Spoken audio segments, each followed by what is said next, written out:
জাতিকে আবারও ঐক্যবদ্ধ হতে হবে। জনগণ ও রাজনৈতিক দলগুলো মিলে তিস্তা, গঙ্গা সহ সব নদীর পানির যোগ্য হিস্সা আদায় করতে হবে বলে মন্তব্য করেছেন স্থানীয় সরকার মন্ত্রী ও বিএনপির মহাসচিব মির্জা ফখরুল ইসলাম আলমগীর।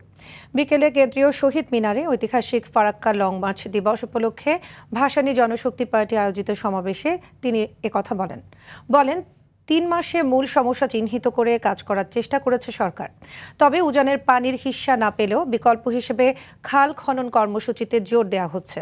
ভারতের সাথে ঝগড়া বিবাদ চান না, তবে সীমান্তে হত্যা মেনে নেওয়া যায় না বলেও উল্লেখ করেন বিএনপির মহাসচিব। এখন জাতিকে আবার ঐক্যবদ্ধ হতে হবে। এটা কোনো দলের জন্য নয়, কোনো ব্যক্তির জন্য নয়, কোনো সরকারের জন্য নয়। নিজের জাতির স্বার্থে, দেশের স্বার্থে, মানুষের স্বার্থে আজকে সমস্ত দলগুলোকে, জনগণকে ঐক্যবদ্ধ হয়ে এই আমাদের গঙ্গা পানির যে হিস্সা, অন্যান্য নদীগুলোর যে হিস্সা, সেই হিস্সা আমাদের আদায় করতে হবে। এখন ইমিডিয়েটলি আমাদের গঙ্গা চুক্তি, যেটা ফারাক্কা চুক্তি বলা হয়, সেই চুক্তি সম্পন্ন